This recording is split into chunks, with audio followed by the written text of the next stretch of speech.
जय बिहारी जी की।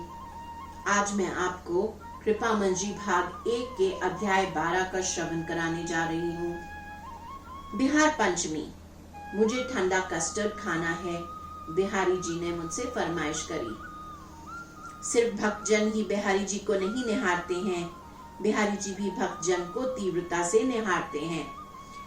उन्हें भी जांच करना है बहुत पसंद, कौन है विद्रोही और कौन हंस के देख रहा उन तक मंद मंद। जो बिहारी जी पर प्यार बरसाने आते हैं, बिहारी जी उन्हें माला पटका पहनाकर उन पर पुष्प बरसाते हैं। अगर किसी के मन में शिकायतें हैं, वे ध्यान से उन्हें सुनते हैं और समझाते हैं। वे जानते हैं कि उनका भक्त तकलीफ में है। उनकी समस्याओं के समाधान में वे गंभीरता से जुट जाते हैं। जब कोई अपने आप को उन्हें सौंपने को तैयार हो जाता है, उसके हृदय में अपार प्रेम और उनकी गाथाएं ही गाने को शेष रह जाता है। परेशानियां शायद फिर भी रह जाएं, पर दुख दर्द की डोर को ढीला छोड़ दें, तो क्या बिहारी जी का प्यार बेहोशी जैसा है, जीवित होते हुए भी इच्छा मृत्यु जैसा है। जब तक कोई भी व्यक्ति इस दुनिया में जिंदा है, तब तक उसके गले में परेशानियों का फंदा है।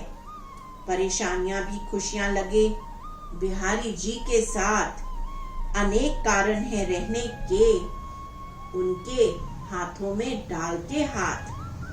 कुछ लोग बुनते हैं या सिलते हैं, कुछ पकाते हैं।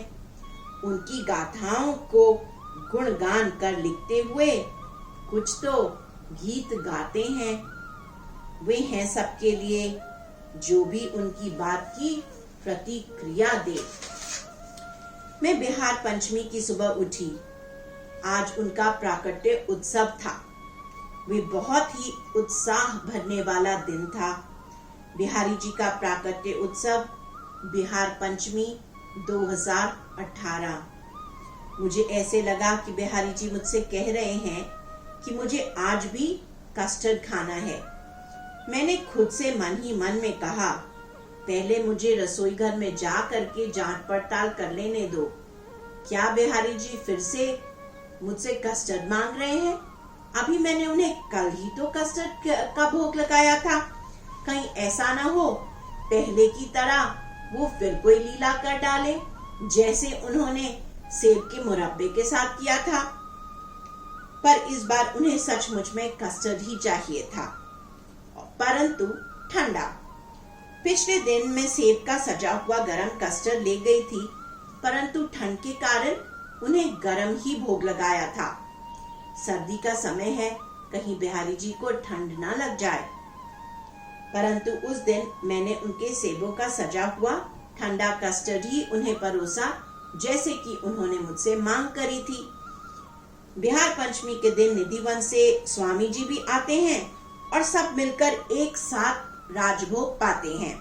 उसके बाद राजभोग की आरती होती है और बहुत ही अद्भुत आनंद उत्सव मनाया जाता है। राजभोग आरती के बाद जैसे ही थाली मेरे पास वापस आई, एक गोस्वामी जी मेरे पास दोना लेकर आए और मुझसे एक ऐसा प्रश्न किया जिसे मैं सुनकर कुछ चौंक सी गई। लोकेश गोस्वामी जी मेरे पास आए और उन्होंने मुझसे सवाल किया, आपका कस्टर्ड प्रसाद के प्रति क्या भाव है? मैंने उनकी तरफ देखा और पूछा, मैं कुछ समझी नहीं। फिर उन्होंने दोबारा मुझसे प्रश्न किया, मैं आपसे यह जानना चाहता हूँ कि आपको कस्टर्ड प्रसाद कितना पसंद है? फिर भी मैं उनके सवाल को समझ ना सकी। मैंने उनसे फिर से कहा कि लोकेश भैया जरा खुल कर बोलिए, बात क्या है? तब उन्होंने एक अद्भुत बात बताई। उन्होंने बताया कि जब थाली बिहारी जी को भोग लग करके प्रसाद वापस आ रहा था, वो चंदन कोठरी के पास खड़े होकर बिहारी जी का दर्शन कर रहे थे।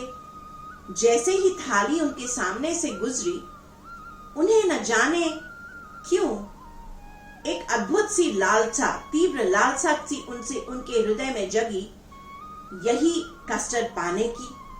वैसे ही उन्हें लगा कि मैं आज जाकर के आंटी से पूछूं कि क्या मैं सारा कस्टर्ड आज खुद ले लूं।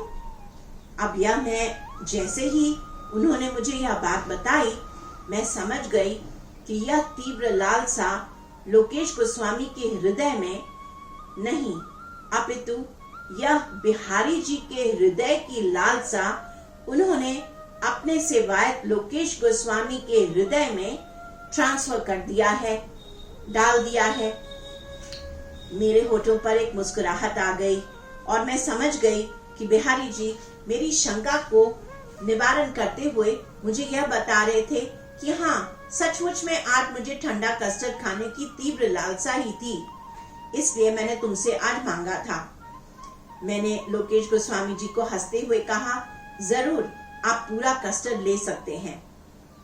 कुछ समय के बाद कुछ ऐसी एक और अद्भुत घटना घटी, क्योंकि अभी तक लीला समाप्त हुई नहीं थी। एक और कोई अनजान भक्त मेरे पास आए और उनके हाथ में भी एक खाली दोना था और उन्होंने मुझसे कहा, थोड़ा सा कस्टर्ड प्रसाद हमें दिलवा देते। अब मैं तो बिल्कुल भौचक्की रह गई, क्योंकि पूरा का पूरा जो डब्बा था वो तो मैंने लोकेश गोस्वामी को दे दिया था, परंतु उसके साइडों में थोड़ा बहुत जो चिपका हुआ रह गया था उसे भी मांगने के लिए एक भक्त आ गए। मैंने निकाला, उनके सामने ही उस डिब्बे में जितना भी लगा हुआ था, चिपका हुआ कस्टर्ड था, मैंने उसे निकाल करके उस भक्त को भी दे दिया। इस प्रकार बिहारी जी ने मुझे यह दिखलाया कि बिहार पंचमी के दिन जो उन्होंने मुझसे प्रेम का आदान प्रदान करने के लिए मुझसे काम करवाया था, मुझसे सेवा ली थी, यकीनन ये उनके हृदय की ही लालसा थी। यह मेरी कोई मनगढ़ंत, कोई बुद्धि की उपज नहीं थी। बिहारी जी का यह अनोखा तरीका जिसे मैं समझती हूँ, पर यह चमत्कारी रहस्य बना हुआ है कि बिहारी जी अपना माध्यम किस गोस्वामी को, किस भक्त को बनाएंगे। यह न तो उस गोस्वामी को ही पूर्वाभास होता है और न ही मुझे पता होता है कि आज किस गोस्वामी के द्वारा लीला को वो घटित करेंगे। इस लीला का पूरा जो गुत्थी जो है वो सुलझती तब है जब वो गोस्वामी और मैं आपस में बात करते हैं और मैं अपनी तरफ से बताती हूँ और वो अपनी तरफ से अपनी कहानी बताते हैं। तब एक और एक मिल करके हमें पूरी जो लीला है उसका भान होता है। इस तरीके से बिहारी जी न ही केवल मुझे अति अद्भुत आनंद प्रदान करते हैं, बल्कि जिस भी गोस्वामी जी को इस लीला में शामिल करते हैं वह भी बिहारी जी के प्रेम, श्रद्धा और आनंद से भर जाते हैं।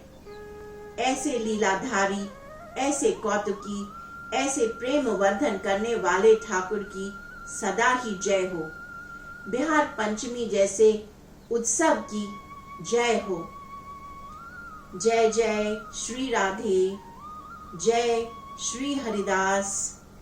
जिनके बांके बिहारी जी हैं उनकी सदा ही जय हो।